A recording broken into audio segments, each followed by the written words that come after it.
ಮದುವೆ ಅನ್ನೋ ಕಾನ್ಸೆಪ್ಟ್ಗೆ ನಾನು ಪೂರ್ತಿ ಎದುರಾಗಿದ್ದೇನೆ. ಅದೊಂದು ಮೂರ್ಖತ್ವ ಅಂತ ನನ್ನ ಜೀವನ, ನನ್ನ ಅನುಭವ ಹೇಳ್ಕೊಡ್ತು. ಕೋರ್ಟ್ ಒಳಗೆ ನಾಚಿಕೆ ಪಡಬೇಕಾಗಿರೋಂಥ ವಿಷಯಗಳಿಗೆ ಮನುಷ್ಯರನ್ನ ಒಂದು ಮಾಡೋ ಒಂದು ಒಪ್ಪಂದಾನೇ ಮದುವೆ.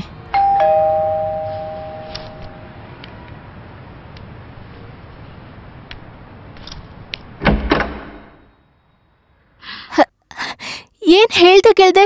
ಒಂದ್ ಫೋನ್ ಮಾಡಿ ಹೇಳ್ಬೇಕಿತ್ತಲ್ಲ ಮನೋಜ್. ನಾನ್ ಊಟಕ್ಕೇನಾದ್ರೂ ಮಾಡ್ತಿದ್ದೆ ಅಲ್ವಾ? ಬನ್ನಿ ಅಪ್ಪ.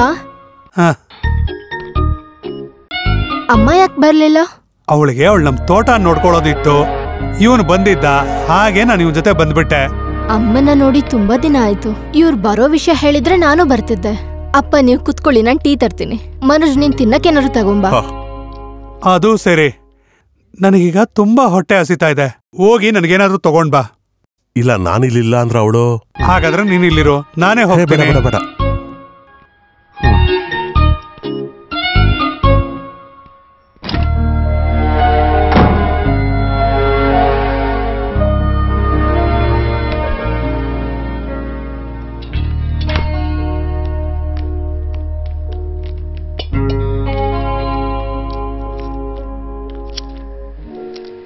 ಇಲ್ಲಿ ಕೇಳಮ್ಮ, ಇವತ್ತು ನಮ್ ನರ್ಸರಿನ ಶೂಟ್ ಮಾಡೋದಕ್ಕೆ ಸಿಟಿ ಚಾನೆಲ್ ಅವ್ರು ಬಂದಿದ್ರು. ಅವ್ರಿಗೆ ನಾನು ನನ್ನ ಹೆಂಡತಿ ಇಂಟರ್ವ್ಯೂ ಬೇಕಿತ್ತು. ಆದ್ರೆ ನಾನೇನಾದ್ರೂ ಮಾತಾಡೋದಕ್ಕೆ ನನ್ನ ಹೆಂಡತಿ ಬಿಟ್ರೆ ತಾನೆ. ನಾನೇನಾದ್ರೂ ಮಾತಾಡೋದಕ್ಕೆ ಹೋದ್ರೆ ಮಧ್ಯದಲ್ಲ ಅವಳು ಮಾತಾಡೋಳು. ಅವಳು ಎಲ್ಲನೂ ಸಂತೋಷವಾಗಿ ಹೇಳ್ತಾ ಇದ್ದಾಳೆ ಅಂತ ಗೊತ್ತು. ಆದ್ರೆ ಅವ್ರು ಅನ್ಕೊಂತಾರೆ ಆ ನರ್ಸರಿನೇ ಅವ್ರ ಅಪ್ಪಂದು ನಾನ್ ನೋಡ್ಕೊಂತಾ ಇದ್ದೀನಿ ಅಂತ. ಆದ್ರೆ ಸತ್ಯ ಅದಲ್ವಲ್ಲ. ಹಾಳಾಗೋಗಿದ್ದ ಭೂಮಿನ ನಾನು ಮತ್ತೆ ತಗೊಂಡು ಅದನ್ನ ಇಂಪ್ರೂವ್ ಮಾಡಿದೆ ಅಂತ ಚಾನೆಲ್ ಅವ್ರಿಗೆ ಹೇಳೋಕ್ ಆಗೋದಿಲ್ವಲ್ಲ. ಹಾಗಾಗಿ ನಾನು ಅದ್ರ ಬಗ್ಗೆ ಹೇಳಲೇ ಇಲ್ಲ. ಕಾರಣ ಏನಂದ್ರೆ ಗಂಡ ಹೆಂಡತಿ ಮಧ್ಯೆನೇ ಅಭಿಪ್ರಾಯ ಸರಿ ಇಲ್ಲ ಅಂತ ಟಿವಿ ನೋಡುವಂತ ಆಡಿಯನ್ಸು ಅನ್ಕೋಬಾರ್ದಲ್ವಾ.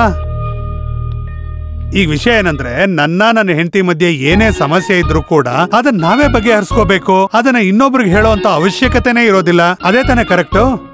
ನೀನೇನ್ ಹೇಳ್ತೀಯಮ್ಮ ಇದಕ್ಕೆ? ನನ್ ಮೇಲ್ ಚಾಡಿ ಹೇಳಕ್ ಮನೋಜ್ ಬಂದಿದ್ರಲ್ವಾ? ಹೇ, ಆತರ ಏನಿಲ್ಲಮ್ಮ. ಅವನ ಮಾತುಗಳನ್ನ ಕೇಳದ ಮೇಲೆ ನಾನಂದೆ ನನ್ನ ಸೊಸೆದು ಇನ್ನೊಂದು ವರ್ಷನೂ ಕೇಳದೆ ನಾನು ಯಾವ ತೀರ್ಮಾನಕ್ಕೂ ಬರೋದಿಲ್ಲ ಅಂತ. ನೀನ್ ಹೇಳಮ್ಮ, ಅವತ್ ಏನ್ ನಡೀತು ಅಂತ? ಆ ಫೋನ್ ಬಂತು ಅಂದ ತಕ್ಷಣ ಏನಂತ ಸಮಸ್ಯೆ ಆಯ್ತು?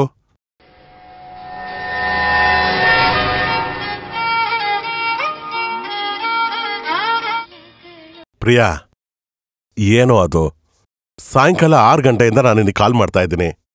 ಇವತ್ತು ಒಂದ್ಸಲನಾದ್ರೂ ಕಾಲ್ ಮಾಡೋದಕ್ಕೆ ನಿನಗೆ ಸಮಯ ಇಲ್ಲದೆ ಹೋಯ್ತಲ್ಲ? ಅದೇ ಯಾವಾಗ್ಲೂ ಆಫೀಸ್ ಟೈಮ್ ಮುಗಿದ ತಕ್ಷಣ ಯಾವ್ದಾದ್ರೂ ಕ್ಲಬ್ಬಿಗೆ ಹೋಗಿ 2 ಕಟ್ಟಿಂಗ್ ಕುಡಿತಿದ್ದ ನಾನು. ಇವತ್ತು 2 ಗಂಟೆ ಪೂರ್ತಿ ನಾನು ಆ ಶಾಪಿಂಗ್ ಮಾಲ್ ಬಾಗ್ಲಲ್ಲಿ ಕಾಯ್ಕೊಂಡಿದ್ದೆ. ಅವಳು ಆ ರೂಮಲ್ಲಿದ್ದಾಳೆ. ನಾನು ಬಾಲ್ಕನಿಗೆ ಬರ್ತೀನಿ. 1 ನಿಮಿಷ ಹೋಲ್ಡ್ ಮಾಡು. ಬೆಳಗ್ಗೆ ನಾನು ಕೋರ್ಟಿಗೆ ಅಂತ ಹೇಳಿ ಬಂದ್ಬಿಡ್ತೀನಿ. ನಾವೆಲ್ಲಾದ್ರೂ ಹೋಗಿ ಕೂತ್ಕೊಳ್ಳೋಣ. ವೈಫಿಗೆಲ್ಲ ಏನು ಗೊತ್ತಾಗಲ್ಲ. ಅವಳು ಯಾವ್ದಾದ್ರೂ ಪುಸ್ತಕ ಓದ್ಕೊಂಡಿರ್ತಾಳೆ. ನಾನು ಸೀರಿಯಸ್ ಆಗಿ ಅದ್ರ ಬಗ್ಗೆ ಯೋಚನೆ ಮಾಡ್ತಾ ಇದ್ದೀನಿ. ಡಿವೋರ್ಸ್ ಕೊಟ್ಬಿಟ್ಟು ಕಾಂಪನ್ಸೇಷನ್ ಕೊಟ್ಟು ಅವಾಯ್ಡ್ ಮಾಡ್ಬಿಟ್ರೆ ಹೀಗೆ ಕಳ್ತನದಲ್ಲಿ ಕಾಲ್ ಮಾಡೋ ಅವಶ್ಯಕತೆ ಇಲ್ವಲ್ಲ. ಹಾಗಿದ್ರೆ ನಾಳೆ ನೇರವಾಗಿ ಭೇಟಿ ಆಗೋಣ. ಓಕೆ ಡಿಯರ್, ಬಾಯ್, ಟೇಕ್ ಕೇರ್. ಉಮ್ಮ, ಬಾಯ್, ಗುಡ್ ನೈಟ್.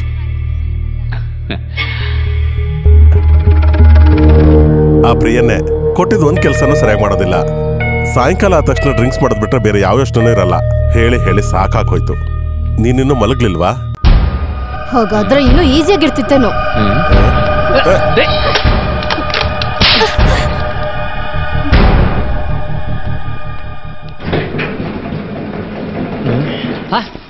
ನೀವು ಹೊರಟ್ಬಿಟ್ರಾ? ನಿಮಗೆ ಊಟಕ್ಕೆ ಊಟನ? ನಿಜವಾಗ್ಲೂ ಏನಂತೆ ಅವಳು ತೊಂದ್ರೆ? ನಿನ್ನಂತ ಮೋಸವಾದ ಗಂಡ ಈ ಮನೇಲಿ ಇರೋದೇ ತುಂಬಾ ತಪ್ಪು. ಏನೋ ಅದನ್ನ ಸರಿ ಮಾಡಕ್ಕಾಗತ್ತಾ? ಫ್ಲಾಟ್ ಆಗಿರೋದಕ್ಕೆ ಸುಮ್ನೆ ಹೋಗ್ತಾ ಇದ್ದೀನಿ. ನಾಳೆ ಕೋರ್ಟ್ ಮುಗಿದ್ಮೇಲೆ ಸೀದಾ ನಮ್ಮ ಮನೆಗೆ ಬಂದ್ಬಿಡು. ಅರ್ಥ ಆಯ್ತಾ? ಇದನ್ನೆಲ್ಲ ನಿಮ್ಮ ಅಮ್ಮನಿಗೆ ಹೇಳ್ತೀನಿ ತಾಳು.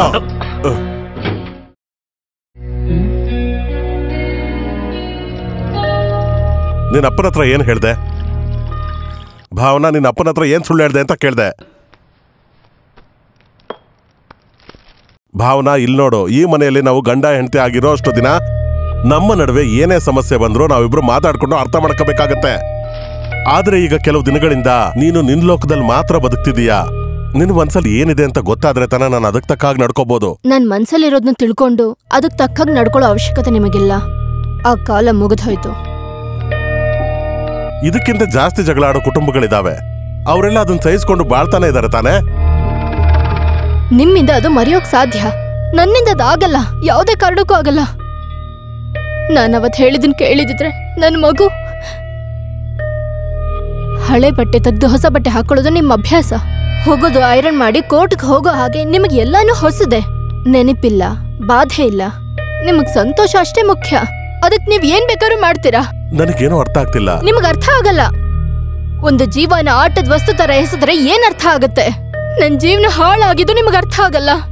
ನನ್ನ ಪರಿಸ್ಥಿತಿ ಮರ್ತು ನಿಮ್ ಸುಖ ಸಂತೋಷನ ನೋಡ್ಕೋಬೇಕಾದ್ರೆ ಈ ಸಮಾಜದಲ್ಲಿ ಅವಮಾನ ಅನುಭವಿಸೋದು ನಾನು ಅಂತ ನಿಮಗ್ ಅರ್ಥನೇ ಆಗೋದಿಲ್ಲ.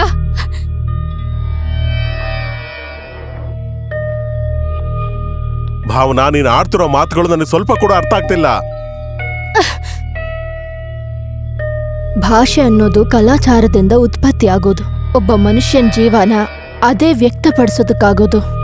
ಮಾತಾಡಬಾರ್ದು ಅಂತ ನಾವ್ ಒಬ್ರ ಹತ್ರ ಹೇಳದ್ಮೇಲೂ ಅವ್ರು ನಮ್ ಜೊತೆ ಮಾತಾಡೋ ಅವಕಾಶನ ಇಲ್ದೇ ಇರೋ ಹಾಗೆ ಮಾಡೋದಷ್ಟೇ ಅಲ್ಲ, ಅವ್ರ ಮೇಲೆ ನಮ್ಮ ಅಧಿಕಾರನು ತೋರಿಸ್ದಾಗ ಆಗತ್ತೆ.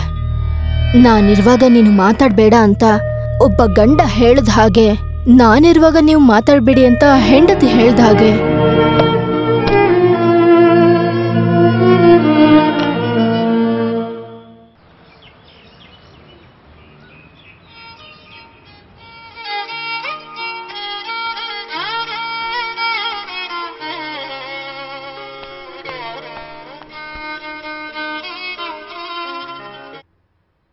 ಹಲೋ.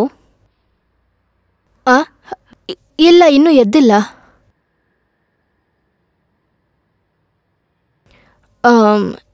ನಾನು ಫೋನ್ ಮಾಡಕ್ಕೆ ಹೇಳ್ತೀನಿ. ಓಕೆ.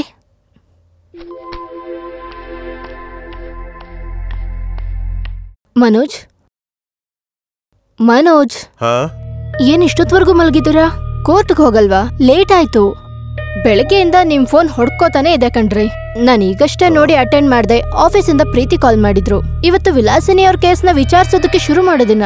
ನೀವು ಬೇಗ ಬರ್ತೀರಾ ಅಂತ ಕೇಳೋದಕ್ಕೆ ಫೋನ್ ಮಾಡಿದ್ಲು. ನೀವು ಬೇಗ ರೆಡಿಯಾಗಿ ಬಂದ್ಬಿಡಿ, ನಾನು ತಿಂಡಿ ರೆಡಿ ಮಾಡ್ತೀನಿ. ಭಾವನಾ, ನನಗೊಂದು ಸಂದೇಹ. ನಿನ್ನೆ ನೋಡಿದ ಭಾವನಾನ ಅಥವಾ ಈಗ ನನ್ ಮುಂದೆ ನಿಂತಿರೋ ಭಾವನಾನೋ? ಇದರಲ್ಲಿ ಯಾವ ಭಾವನಾ ನಿಜವಾದ ಭಾವನಾ? ಪ್ರಶ್ನೆ ಕೇಳ್ತಾ ಇರೋದನ್ನ ಬಿಟ್ಟು ಕೋರ್ಟ್ಗೆ ಹೋಗೋ ಕೆಲಸ ನೋಡಿ.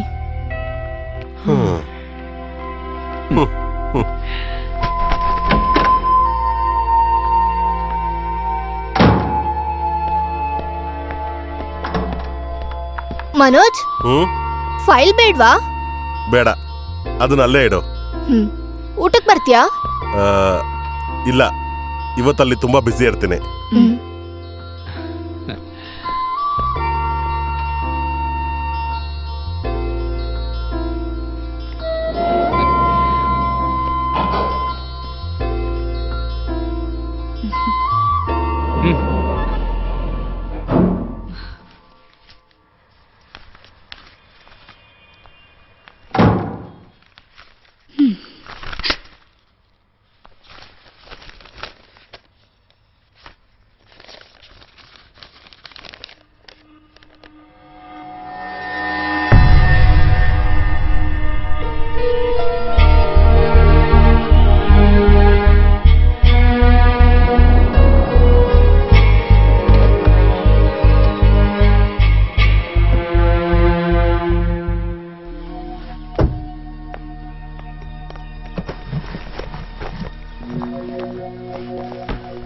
ಮಾಯಾ,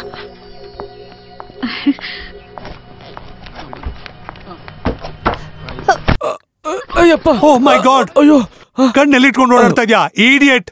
ಈ ಬುಕ್ಸಿನ ಬೆಲೆ ಏನು ಅಂತ ನಿನಗೆ ಗೊತ್ತಿದ್ಯಾ? ಸಾರಿ ಸರ್, ಮೇಡಮ್ ಅವರು ಅಡ್ಡ ಬಂದ್ಬಿಟ್ರು, ಹಾಗಾಗಿ ಬಿದ್ದೋದ್ ಕೆಳಗಡೆಗೆ. ಸುಮ್ನೆ ಮಾತಾಡದೆ ಇದನ್ನೆಲ್ಲ ಎತ್ಕೊಂಡು ಹೋಗು. I am so sorry. ಏನಮ್ಮ? ಮಾಯನ್ ನೋಡಿ ಓಡ್ ಬರ್ತಾ. ಇಲ್ಲಿ ನೋಡು, ಈ ಬುಕ್ಕಿನ ಕವರ್ ಪೇಜ್ ಆಚೆಗೆ ಬಂದ್ಬಿಟ್ಟಿದೆ. ಇದನ್ನೆಲ್ಲ ಸೇರ್ ಸರಿ ಮಾಡೋದು ಹೇಗೆ ಅಂತ ಹೇಳು. ಮಾಯಾ ಎಲ್ಲಿ? ಎಲ್ಲ ಹಾಳು ಮಾಡ್ಬಿಟ್ಟೆ ನೀನು.